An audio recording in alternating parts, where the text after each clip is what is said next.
Hello everyone. I'm Chloe and Morgan. My name's Nicole. And my pronouns are she, her, hers. I'm an organizer with Sunrise Movement Los Angeles. I joined around last year. No, like a year and a half ago. I was getting very anxious about the fires. I'm from Northern California and my parents were evacuating a lot. The time I was like working in Hollywood on a television show and about cops. Lethal Weapon. It's not a good show, but I was just like, what are we doing here? Like the world is on fire and we're talking about car chases for a show that is very problematic. And so it took me a while, but eventually I like left entertainment and started getting involved in organizing. It's been really good for my sanity. But yeah, so that's kind of how I got here. And Abby's also here today. She's gonna talk later. If you wanna introduce yourself at all, Abby. Sure. Hi, everyone. I'm Abby. I'm also organizing with Sunrise L.A. I'm the engagement lead and excited to be here. So apologies for the technology, but I wanted to start with, and just to give some context, like Sunrise Movement is a movement to stop climate change and create millions of good jobs in the process. We're behind, pushing for the Green New Deal. We did a lot of bird dogging where, we go up to like politicians and we say like, are you with us? Are you against us? And make viral videos. And we were like all about like making climate change, like making sure people talk about climate change because we're not, and it's affecting each and every one of us. But I wanted to show you this really cool video that just came out. Oh, let me see if I can get out of, you're gonna see, how do I get out of full screen?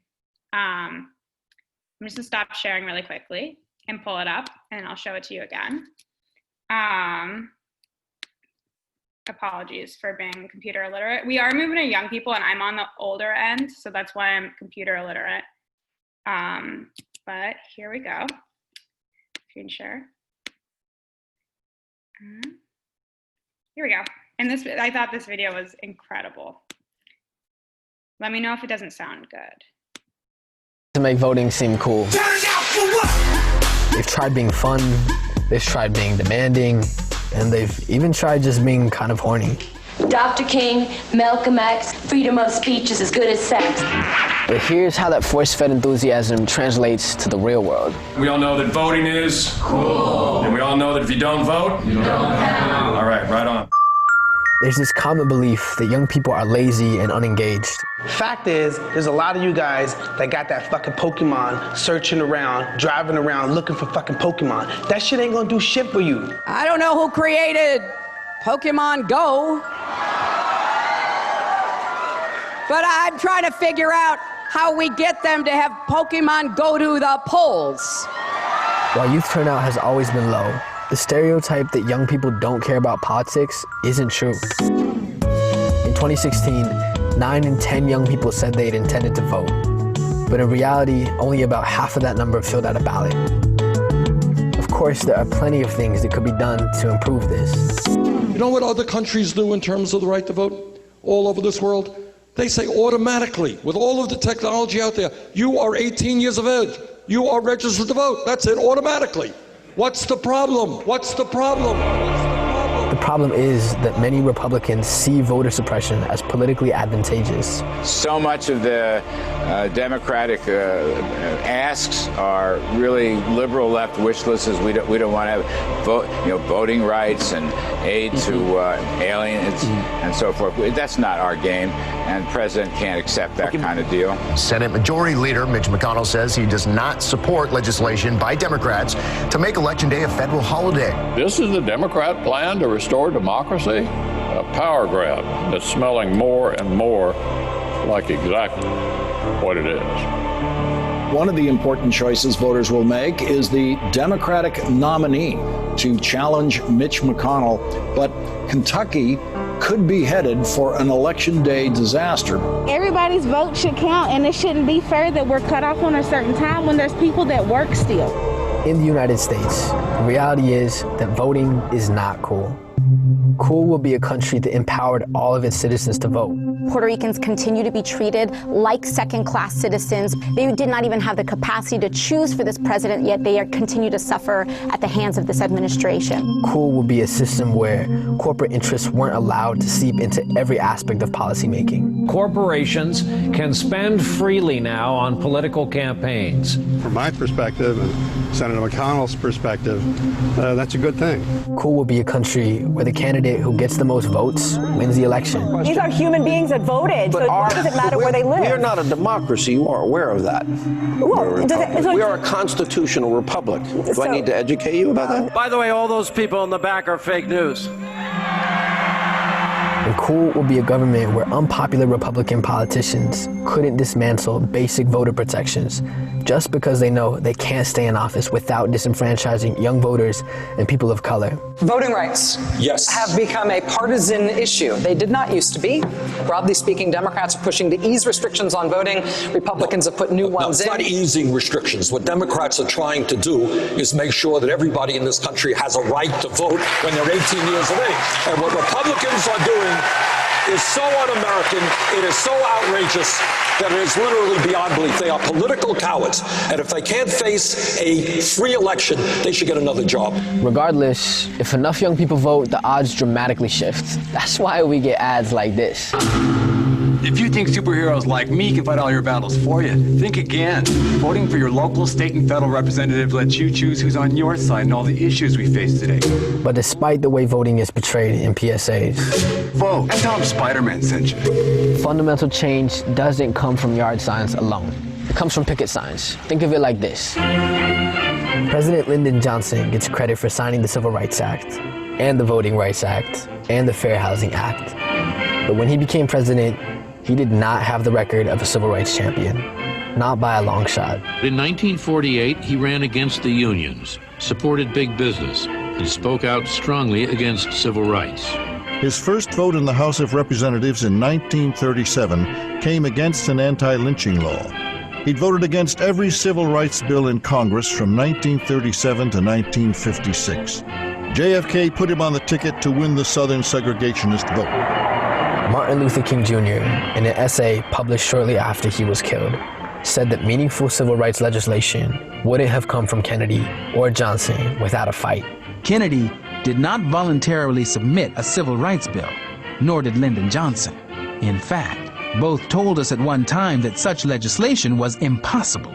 But thanks to a relentless activist movement, the Civil Rights Act was proposed under JFK and signed under Johnson. Johnson did not approve of, he did not like. I can even use a stronger term. He hated the demonstrations of the movement in the streets. He hated them. But he had enough sensitivity that he knew that all hell was going to break loose if we didn't do something about it. When Johnson took office, King also said that the president told him that a Voting Rights Act was, quote, not the wise and the politically expedient thing to do. But just 3 months later, thanks to the work of John Lewis and others, the narrative shifted and Johnson was forced to meet the moment. The president brought the bill to Congress and echoed the song of the protest movement on national television. We shall overcome. So while we do not approve of Biden's record, or even many aspects of his current platform, we must elect him and work tirelessly towards hearing him sing the songs of our movement.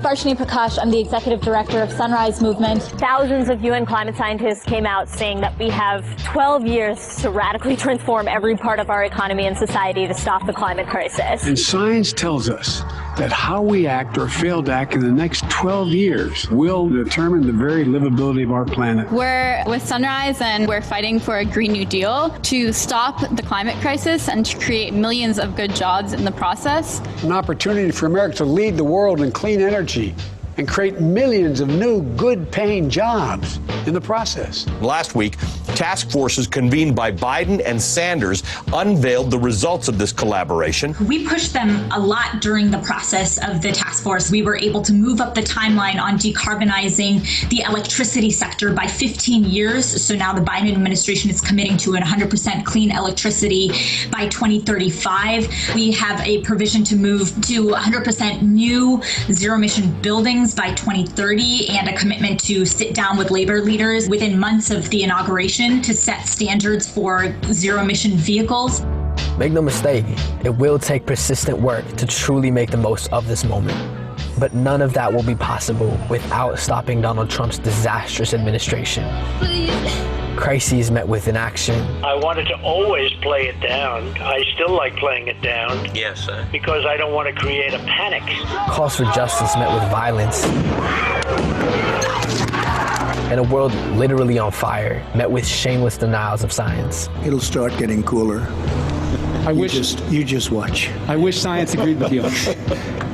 Okay, well, I don't think science knows, actually. Tom, please. The difference between now and the 1960s is that bipartisan national progress is harder than ever, and Republicans have fortified themselves as a party unwilling to adapt and evolve. McConnell had this to say a few months ago regarding some of the more progressive bills, including the Green New Deal and Medicare for All.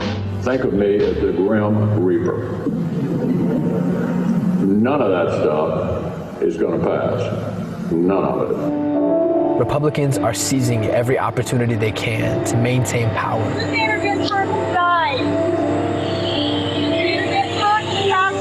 Just died? Yeah.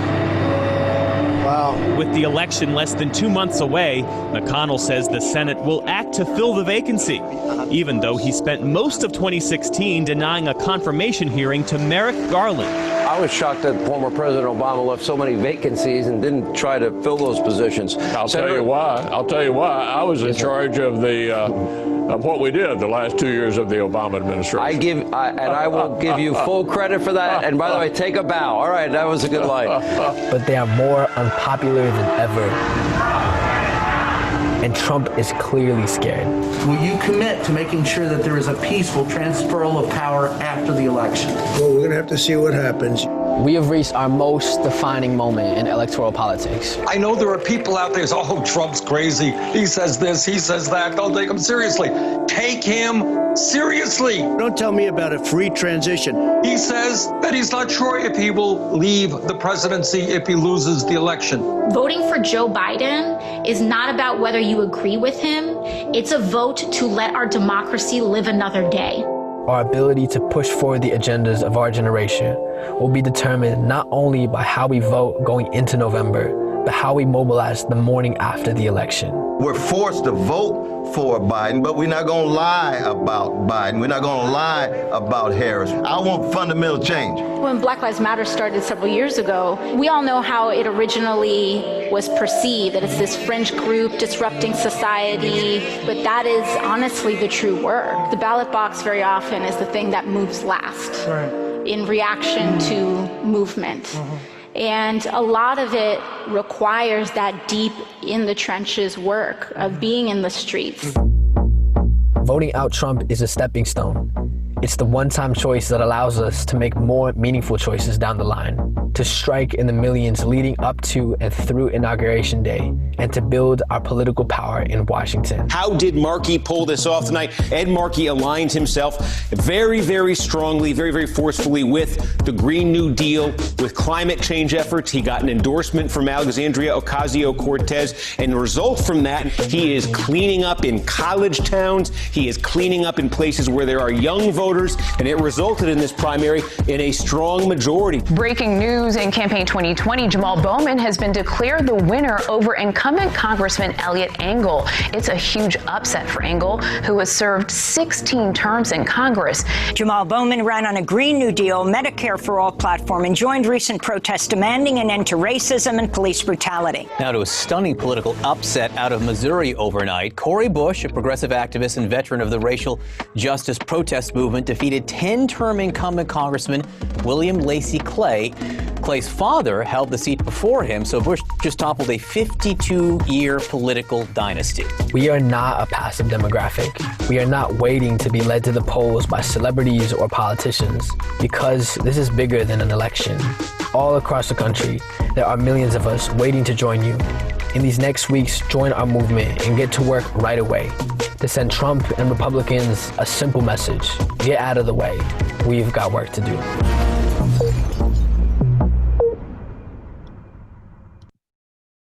Yeah, awesome. Nicole, thank you for sharing that. I really quickly have to make a quick disclaimer.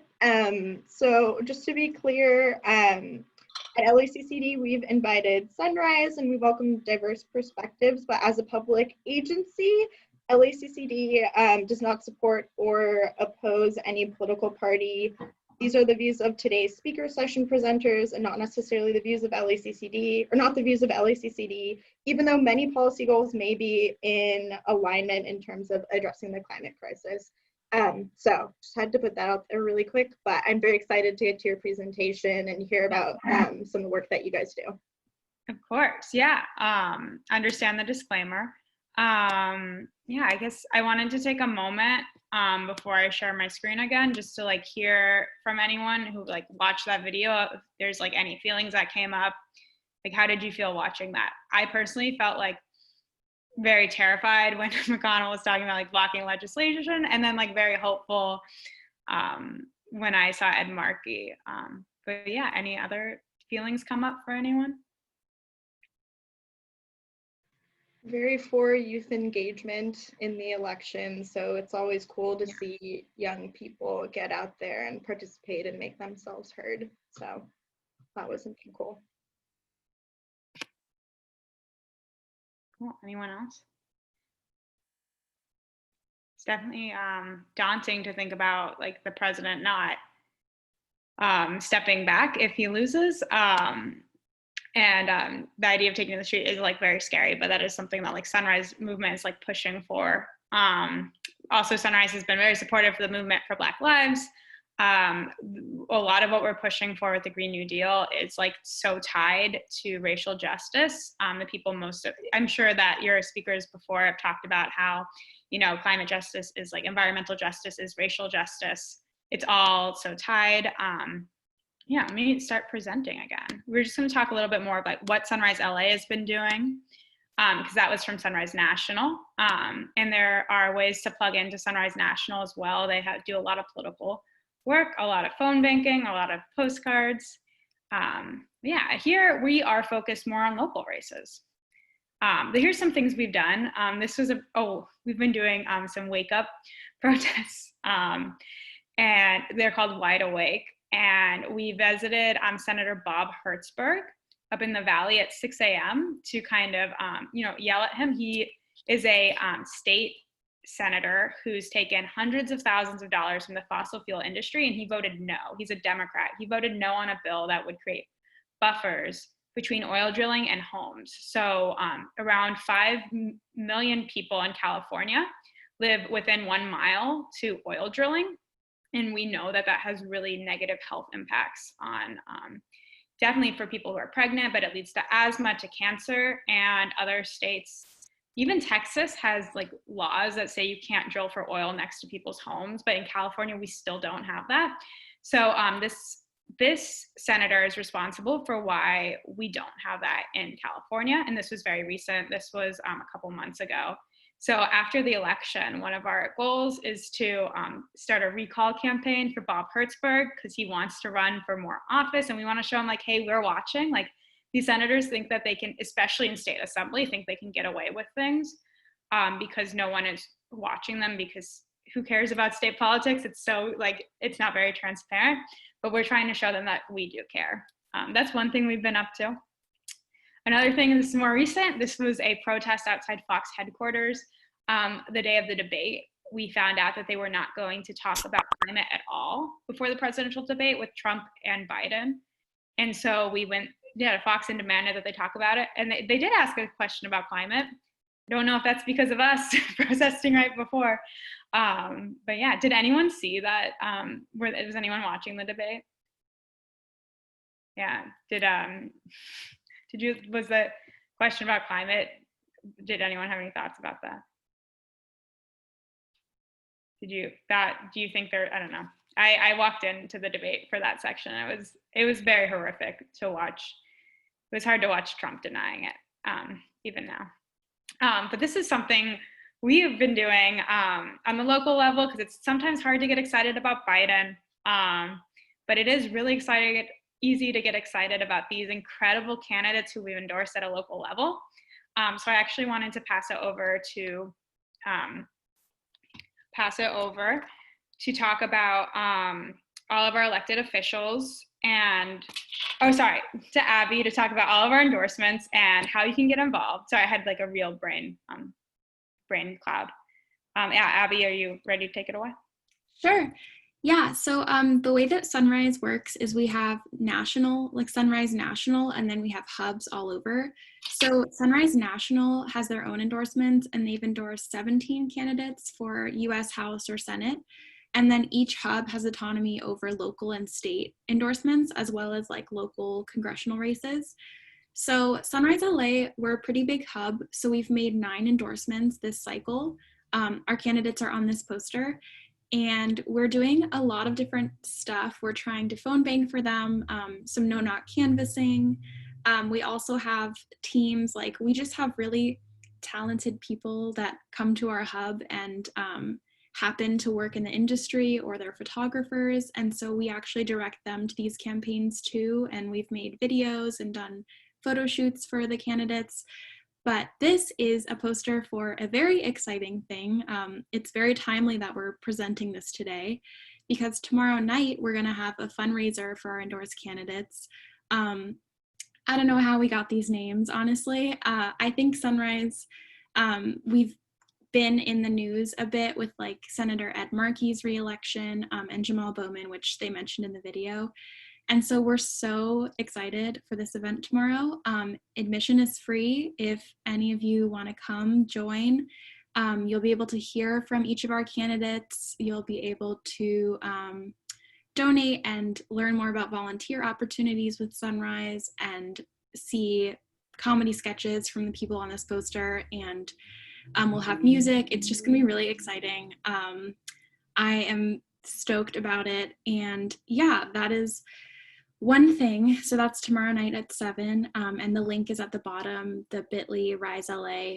That's where you can donate, and also where it will be live streaming.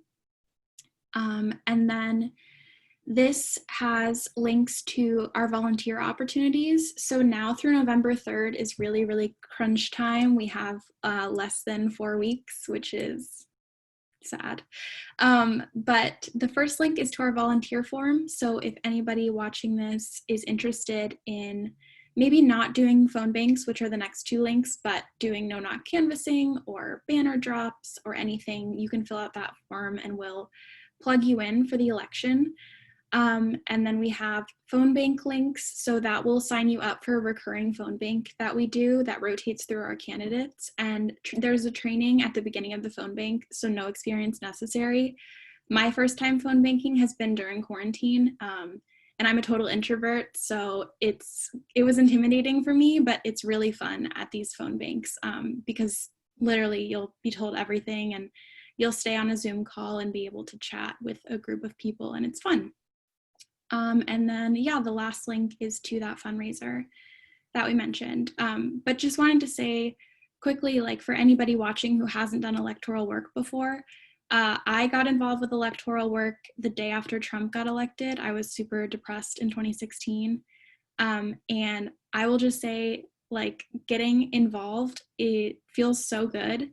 And takes so much anxiety off. I know a lot of us are really anxious to see what happens with this presidential election, but getting involved locally can it's just very fulfilling and fun. Yeah, and I'll pass it back to Nicole. Cool. Yeah, and Abby has done an incredible job getting our political team off the ground. The way that Sunrise works really is that if any 3 people are really excited about something and it's within our like principles and values, you can go for it. We're decentralized.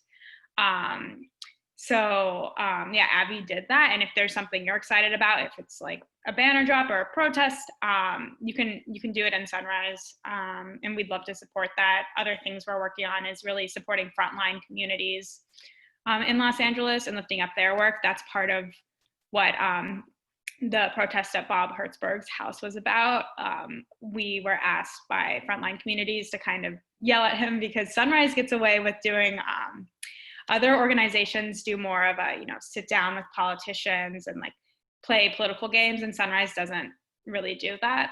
We're able to kind of put pressure on from the outside and just say like, this is wrong. We're not gonna like sugarcoat it. Yeah. I think that's about all we have. Here's some more information about joining. If you want to join the hub, you can send us an email. I put my personal phone number in there. I don't know. You can text me if you want. If you want to talk about it, I will be available. And you can also follow us on Instagram and Twitter. Instagram is a really great way to keep up to date. And we also have a Slack space. But yeah, I think I'm going to stop sharing so that we can kind of like open it up for questions. We didn't talk a lot. If you want, we can I'm happy to give a presentation on like the more of the theoretical stuff behind Sunrise, the history of fossil fuel money and politics, but I'm happy to talk about whatever you guys are interested in. And Abby too. I'm sorry, I couldn't tell if I was muted or unmuted for a second. Yeah, if anyone wants to put a question in the chat or unmute and ask a question, totally welcome to do that. Nicole, I was wondering if you could talk a little bit more about kind of the theoretical or the fundamentals of the Sunrise movement, because that video is very informative. I think maybe if we could get like a mission statement a little bit. I think it got lost in the context of a ton of information. Yeah, and I had a slide for that and I went through it fast. But basically, yeah, Sunrise is a movement of young people fighting to stop climate change and create millions of good jobs in the process. That's a little vague. It started, I think, around 2016. It came out of the Divest movement. So the Divest movement was college students trying to get colleges to divest their like very massive endowments from fossil fuels. And it grew into Sunrise. Basically, the way that Sunrise started is that, well, the environmental movement has not been successful for years, right? We're just seeing like losses and losses. And so a bunch of organizers really sat down and they looked at what was working and why, what wasn't working and why, and they created Sunrise out of that. And it's basically a momentum theory of change. But basically the theory of Sunrise is all about building people power, political power, and like a people's alignment to combat all the fossil fuel money in politics. So we're all about talking about climate change, getting political power, and politicians like AOC, like Cori Bush, like Fatima Iqbal Zubair in L.A. who are going to fight for a Green New Deal. And then also we know that even if we have these people in office, it's going to be very hard to we're not going to be able to get any movement unless we also have a ton of people power, a ton of people on the street demanding this action. And well, who here knows what the Green New Deal is? Okay. I'm hoping everyone on this call right now does, but yeah, if you can talk about it first. Yeah, I mean, I have some slides about that too somewhere, yes, but that'd be awesome. Here we go. Let's share this, present again. Yeah, the Green New Deal is something that it's basically a framework for policies. It's not an actual policy, but it's basically the idea that we need, it's like the New Deal from the 50s, but for the environment. So it's a huge, and with COVID, we're seeing that we're gonna need a huge jobs program.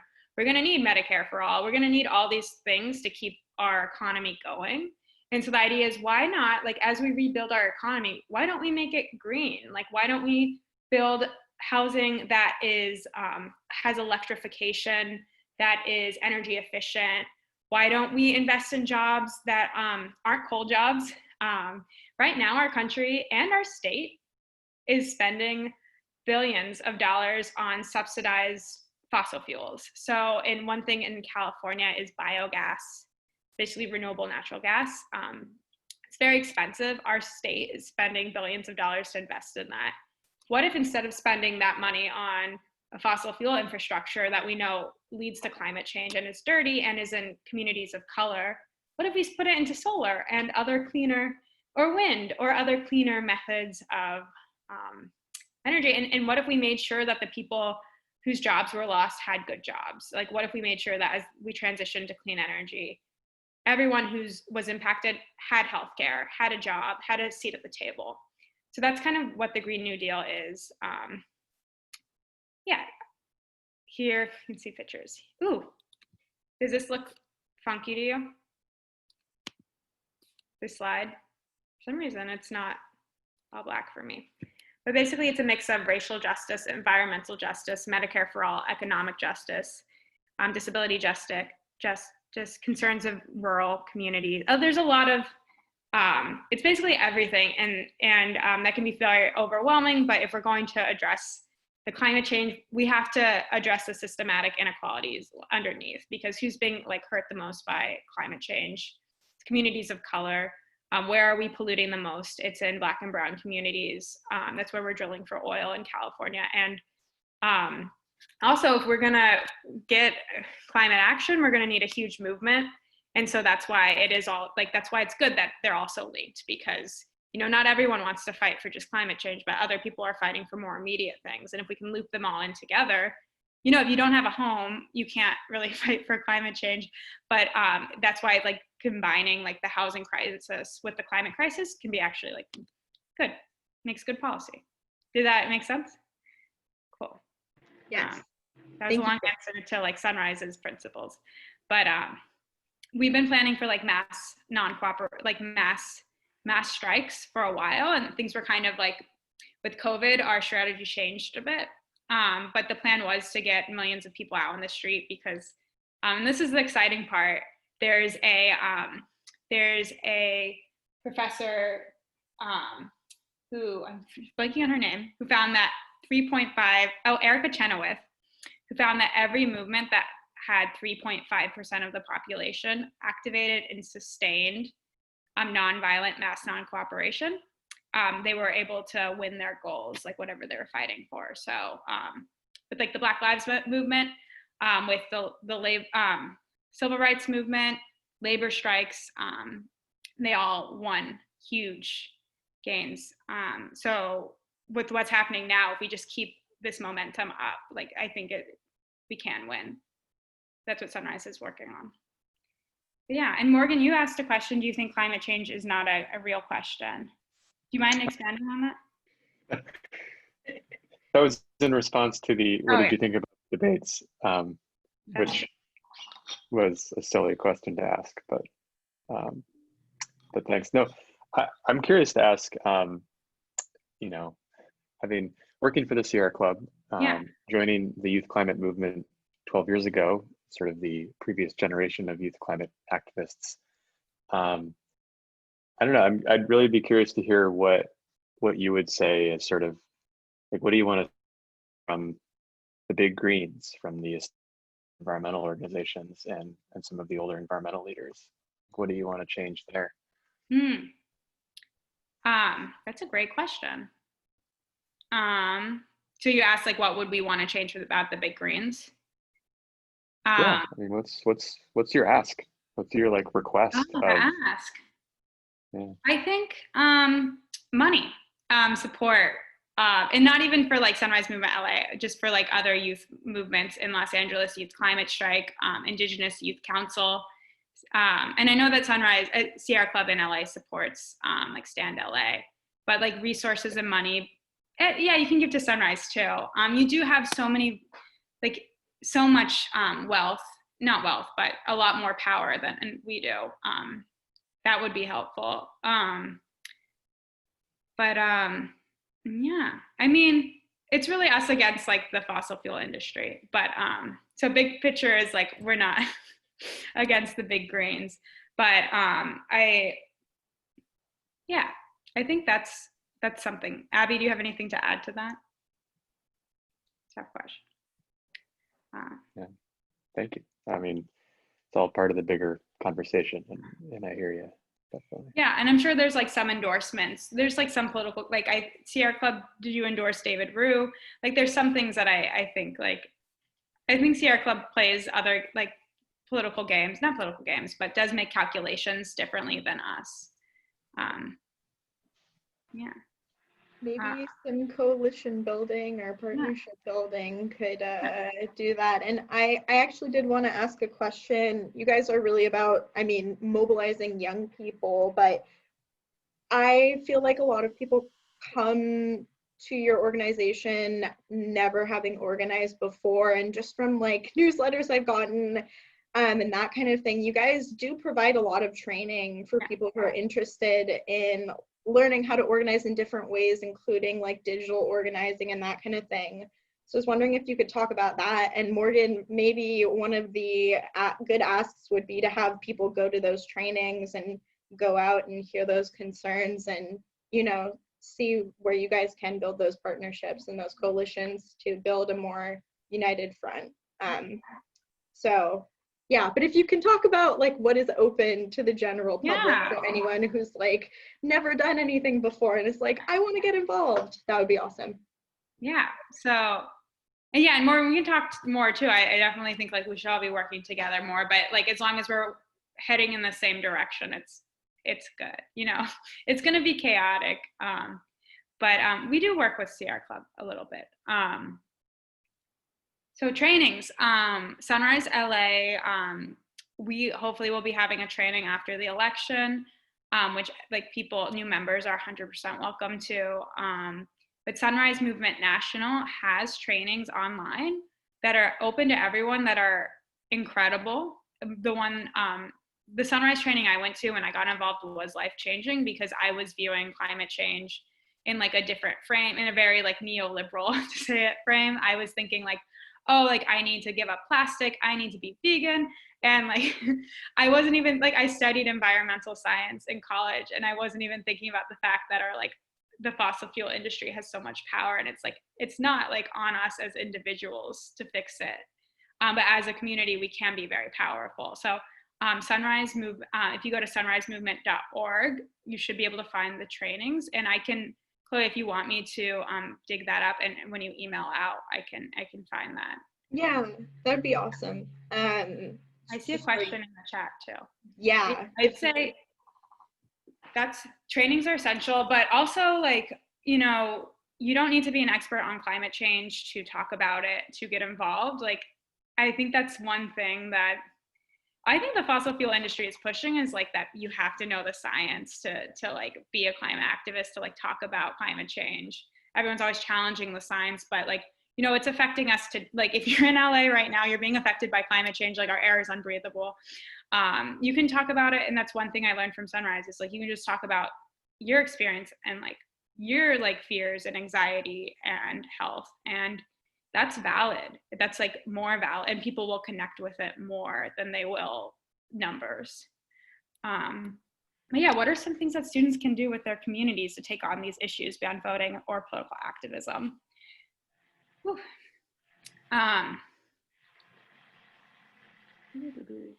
That's a good question. I feel like what you just talked about actually ties into that very well.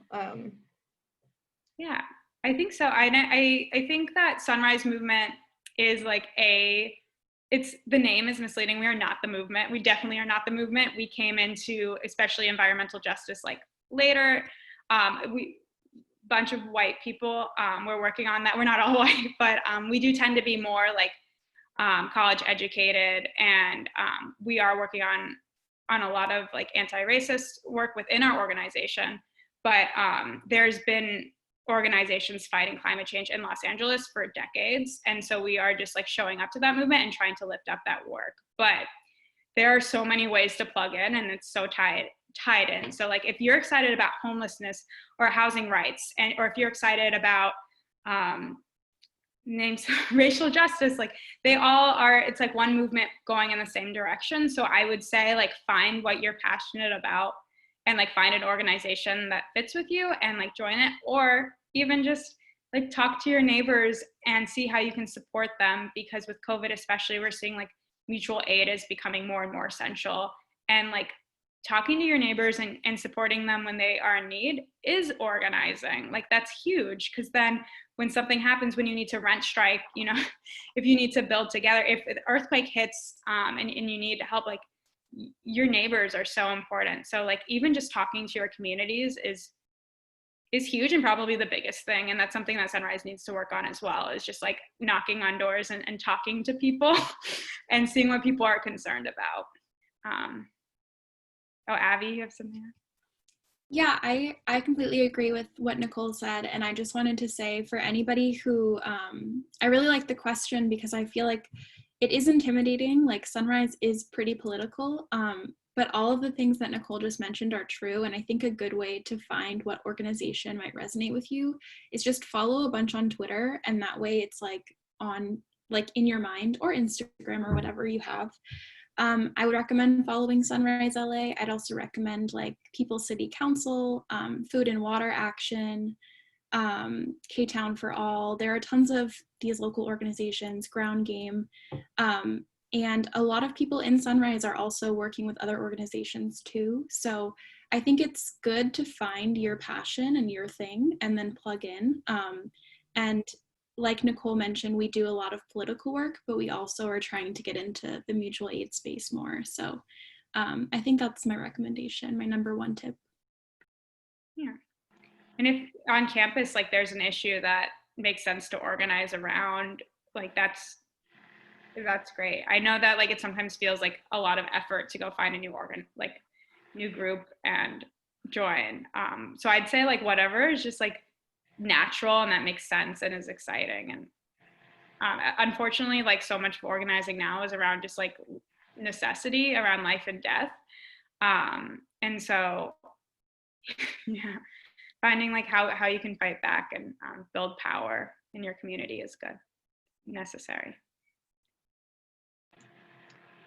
And also, if you guys don't know where to start on looking for people to follow, we've had some phenomenal speakers for this series and other future speakers who are also really great and do a lot of community organizing, if that's your jam and you want to learn more about that. And there are other ways to get involved too, if you want to help with like citizen science to, you know, sort of prevent environmental degradation. There are lots of opportunities, but yeah, like, just looking at what exists in your community and talking to people and asking questions. I think you're both like very, very spot on with that advice. So thank you. Well, yeah, and also like it is like time to organize, and especially if you're a student, like not everyone has time to do this work, and that's totally fine. And I think just like understanding what's going on is great. I know a lot of people feel pressure to like do it all, and it can be really hard, but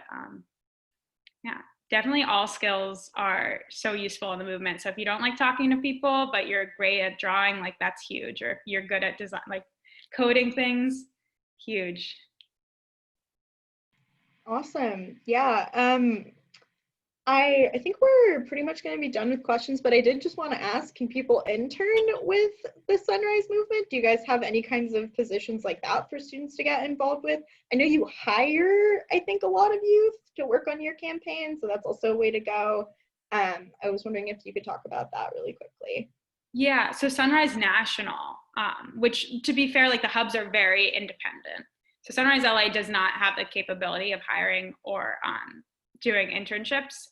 We don't have that kind of budget, but Sunrise National does have training fellowships. They have fellowships that are paid that you could apply for.